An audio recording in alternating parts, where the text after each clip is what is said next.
Assalamu alaikum wa rahmatullahi wa barakatuh, my dearest brothers and sisters in Islam. May Allah subhanahu wa ta'ala bless you all, and welcome to the New Muslim Academy and another episode in our series Connecting with the Quran. The Quran is the timeless miracle. It's the absolute guide, and naturally it's filled with countless lessons across its pages, across its verses, across its chapters, and lessons pertaining to the spectrum of the life of this world as well as the hereafter. It's an absolute guide indeed. Now, the Quran commands us to read it. It commands us to ponder over it.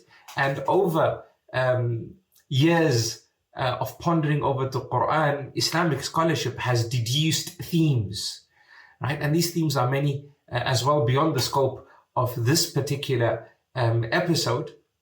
However, these themes have been deduced to help us appreciate the extent of the Quran's instruction. Let's discuss some of them.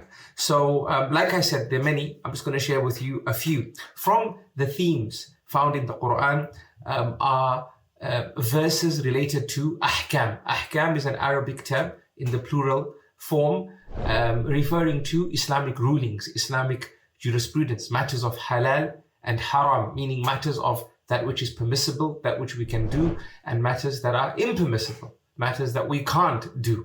And again, these laws,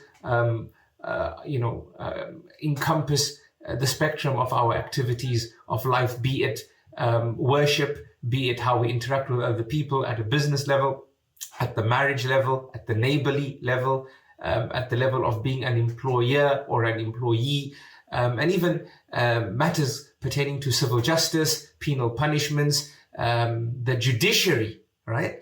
The do's and don'ts there as well, and generally the do's and don'ts within the realm of manners, morals, and etiquette. So from the themes of the Quran, we have verses that concentrate on halal and haram. We also have verses that teach us about previous nations, right? Their plight, their dilemmas, how they interacted with their messengers, and what happened to them as a result of their stubbornness, if they were stubborn, and what happened to those who chose to be guided. So many verses that fit within the theme of al-umam as-sabiqa, the previous nations and their specifics. Also, we have verses that fit within the theme of humanity and mankind, God Almighty revealing to us who we are, where we came from, where we're going, how to get there successfully, our makeup, the important aspects to assist us as human beings in this life before the grave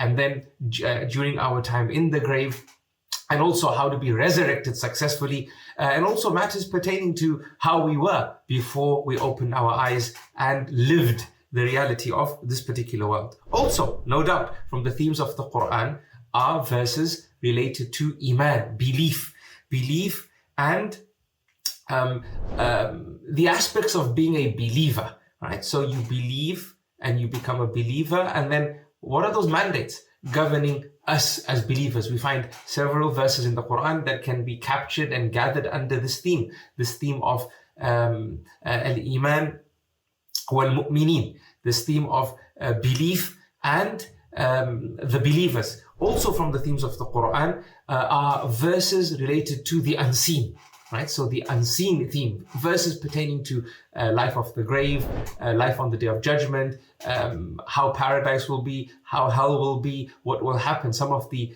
events, detailed events pertaining to the day of judgment, the questioning, the reckoning, and then also the movement of people on that day, the length of that day, and also the transfer of people from that day to their final destinations, be it eternal paradise or the hellfire.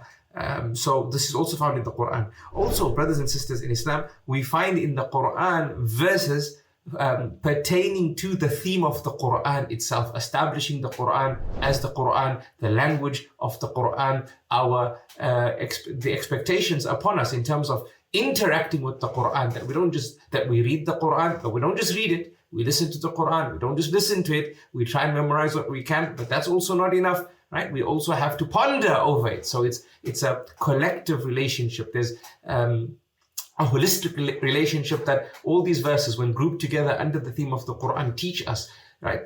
We learn the reality of the Quran, where it came from, its language, and also that our relationship should be holistic with the Quran, that we should read it, we should listen to it, we should understand it, we should memorize what we can and ponder over it, right? And in previous episodes, we discussed this idea of pondering, that when a verse tells us something good, we deliberate, we ponder, right? That, this verse is calling to an ideal, and where am I from this ideal, and what can I do to close the gap between me and that ideal? So this is,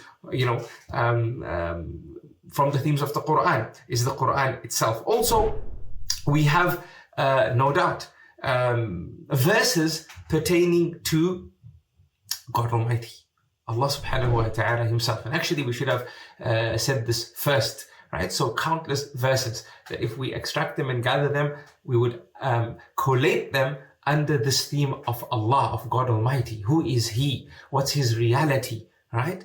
How should we worship Him? Why is He the only one worthy of worship? How is He one in His lordship, one in His worship, one in His names and attributes? Right? Everything pertaining to God Almighty, His names as well, what He's done for us, right?